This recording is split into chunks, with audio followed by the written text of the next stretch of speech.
This week's Four Questions Journalist Spotlight is brought to you by Leff's Atlanta Media, Atlanta's best journalist database. Subscribe at leffsatlantamedia.com.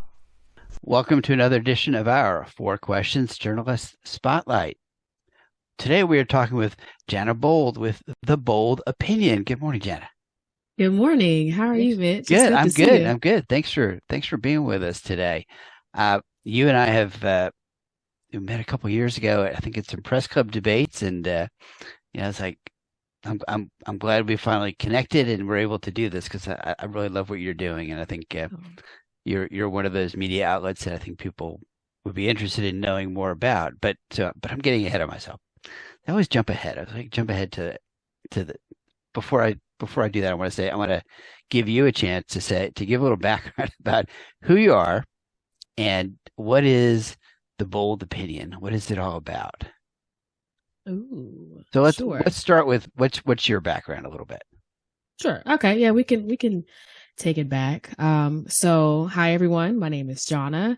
I run The Bold Opinion, and I got started. Well, I always tell people that I started journaling, I think, in elementary school. I started off with a little tiny locket journal, and I would just start writing down what happened throughout my day, who made me mad, the teachers, those kinds of things, who are my friends and stuff.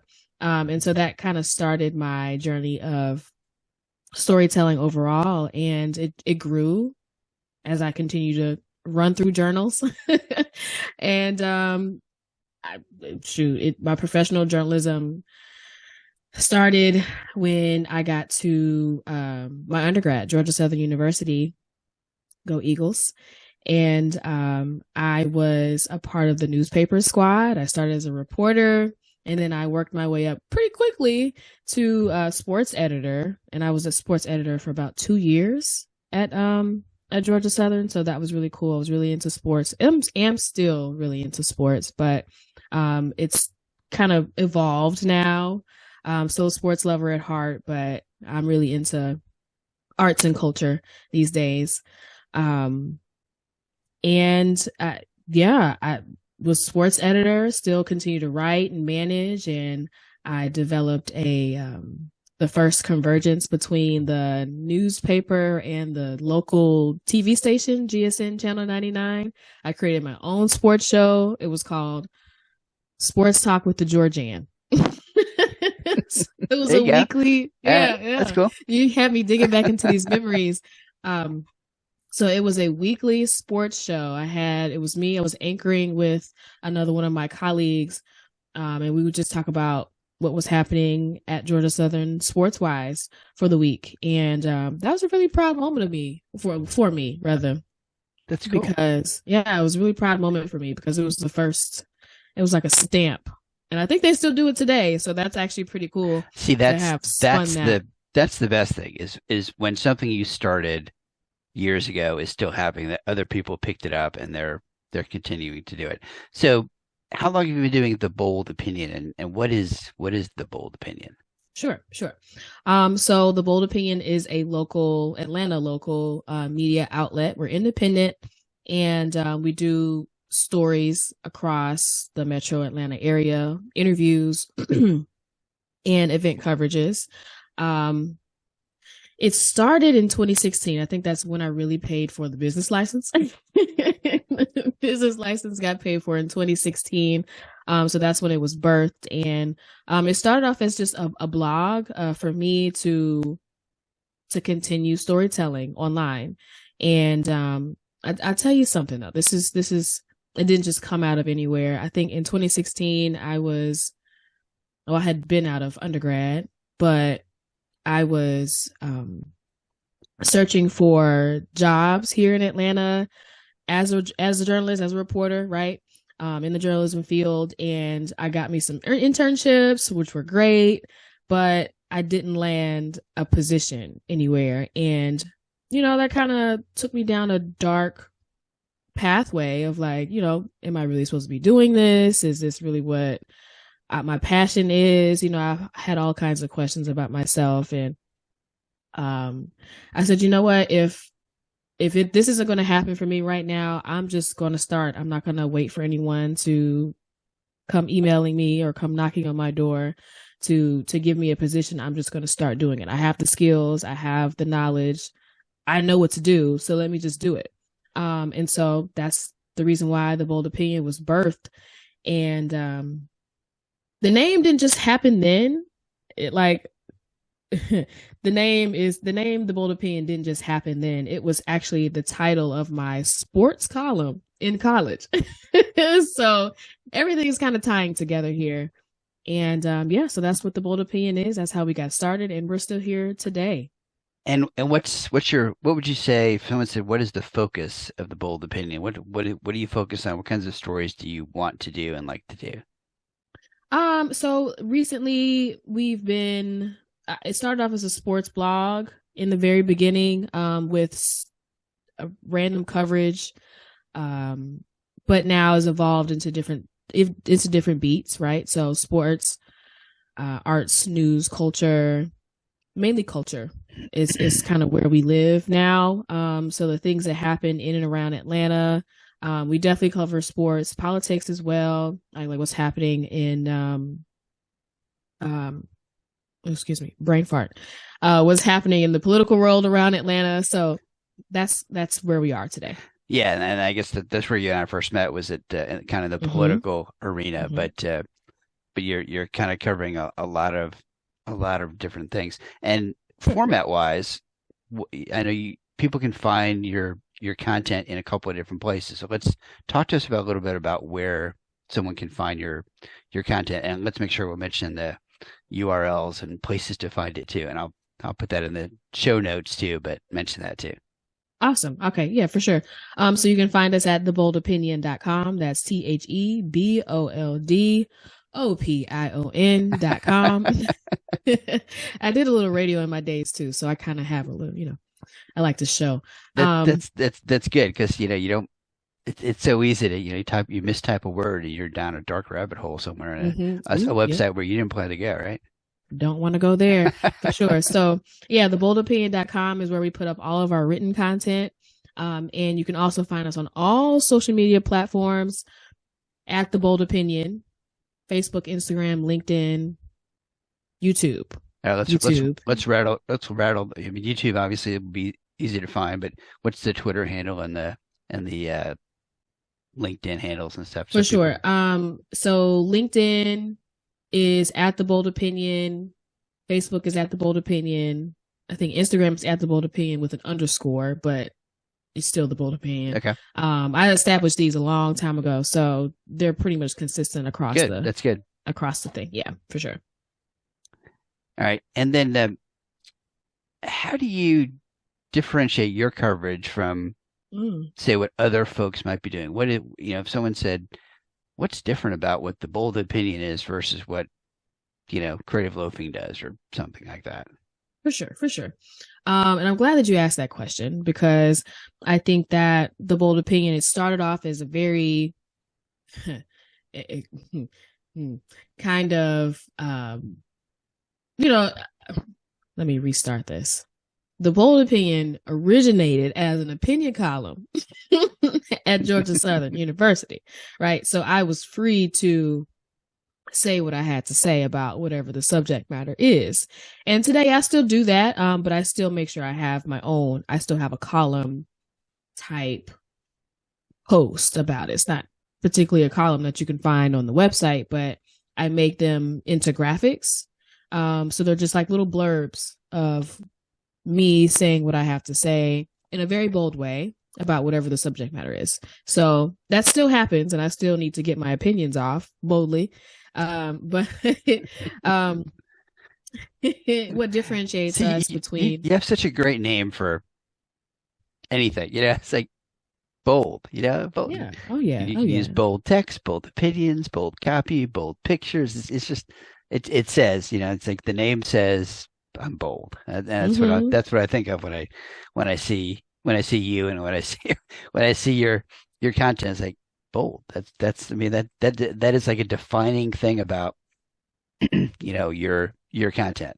Immediately for someone who sees that, it's like, okay, here's what I'm going to expect from this. I'm not going to expect I'm not going to expect someone who just retypes a press release. Not that that's a horrible thing, but Right. I'm going to expect someone who's going to give, who's going to be bold about what they about what they want. That's For sure, cool. for sure. And it cool. just, I think that we offer another avenue of thinking in our reporting. So the cut and the dry about journalism is just reporting literally what happened, right? The hard news way of covering something, this, that, who, what, when, where, why, couple quotes, and you're done. But I blend like some feature writing into my reporting. So I'm asking questions that aren't as shallow when I'm interviewing someone. Right. So that puts a little twist onto whatever the story is and how someone is consuming it. Are there certain topics that you are interested in covering in the next weeks or months? Something that's kind of on your radar? You think I really want to get into this topic, be it housing or elections or gun control or whatever? Well, I've talked about all of those. But recently, I believe the city of Atlanta just came up on like 300 million in like housing funding. So that's really interesting because I think the topic of homelessness and the price of housing in Atlanta is getting pretty ridiculous. So I'm interested to see how that's going to unfold. I did a couple of housing type stories, real estate type stories recently. They're both on YouTube. One about tiny homes. There's a new tiny home community in South Atlanta, right by the airport. So that just went up, and I plan on following that story as well. So that should be pretty interesting. So I think housing is something that I'm kind of getting in the groove of. Yeah, pretty excited for that. Yeah, that I was talking to a radio reporter last week about housing, and she had just interviewed a developer, and she was kind of putting him holding him accountable a little bit, because he was saying that they were doing this development and they were going to allocate, I think he said like 10% of the units were going to be for what he called affordable housing, and she kind of stops. She says, 10%. Is that enough? Right. And I think, and he kind of stumbled for a second. He said, well, he tried to answer the question, but I think his response was kind of like, there's a balance between, as a developer, what you can afford to make your project successful and what you really want to do. Like if you want to make 30% of your units affordable, then maybe the profitability on the project is not good enough. And especially if you've got, if you're a public company or whatever, it's, you got to answer to people to do that. So she was pushing him. It's like, 10%? Really? 10%? 10%. Like, yeah. Well, maybe we could do a little better.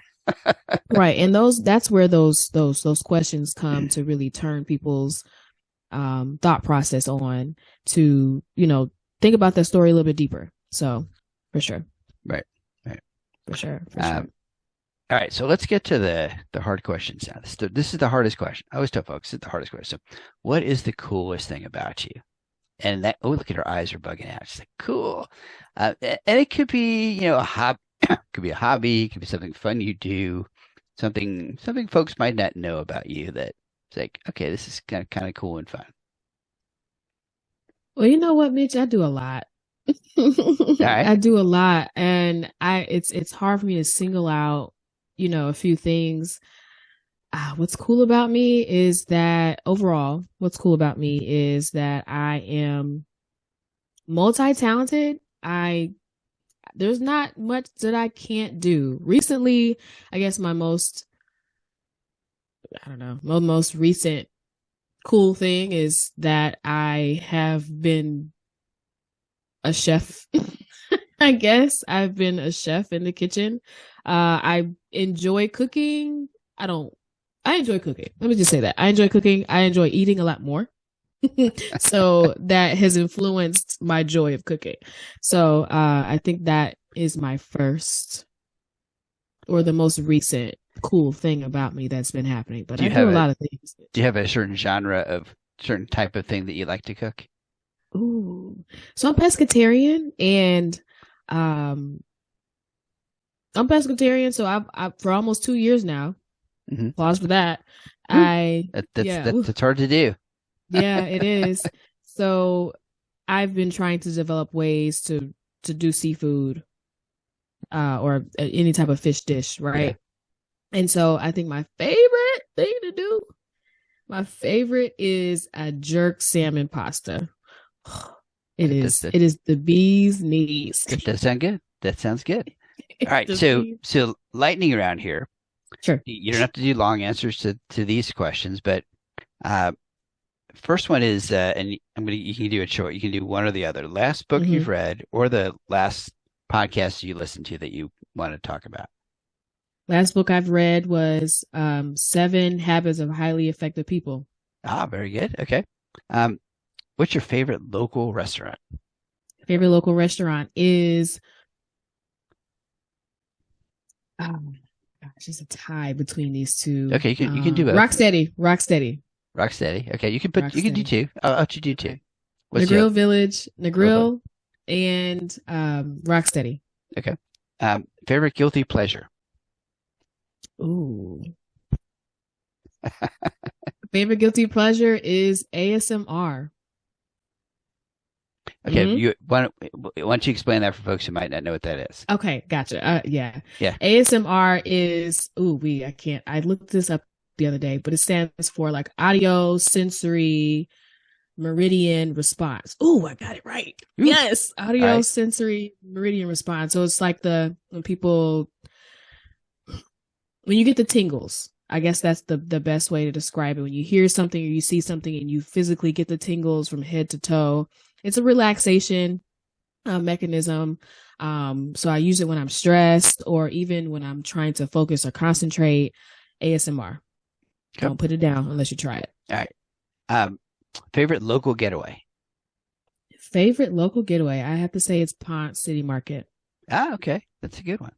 Which is there like a restaurant there or a store that you really like? Or so many fun, good places I think it's just, I think that's the point. It's so much to where it feels like it's not, it takes you away from what you're already dealing with, and you can just go, you can shop, you can eat, you can play. It's just a lot of things that you can just do. So it's very active. Okay. And last question, favorite non-work hobby? Favorite non-work hobby? Because so many people, when I asked it, I used to ask this question, they would say, "Oh, I love my favorite hobby is working." I was like, "No, got to be something other than working. Yeah, that is a fun hobby." That's true. I would say gardening or horticulture. Okay, that's good. I do find gardening very relaxing. Most of my stuff lives, but if it doesn't live, then I kind of take that as a learning experience and figure out. Did I overwater it? Did I underwater it? Did I not get enough sun? That kind of thing. But that's a fun one. I love my plants. For sure. There's a reporter at Axios who is she's a plant maniac. She's got like plants all over her house. She's like she calls herself the reporter with too many plants. I think is her Twitter feed or something like that. That's cute. But I would say it's like the oxygen in her house has to be like immaculate, the best, right? You walk in and you're like, ooh, immaculate, feels fresh and clean, right? Yeah, exactly. Yeah. Wow. All right. So, is there anything about the bold opinion that we haven't talked about? I know I'm looking at your website. So let's see. Oh, you've got a store. Well, can I buy stuff? Can I buy bold opinion? You can. Stuff? We have merch. Right. Yeah. So you can check the store out. Recently, though, which is a really fun or cool thing that I have been digging into, is that we are developing programming to bring media literacy and journalism to underprivileged youth let's say.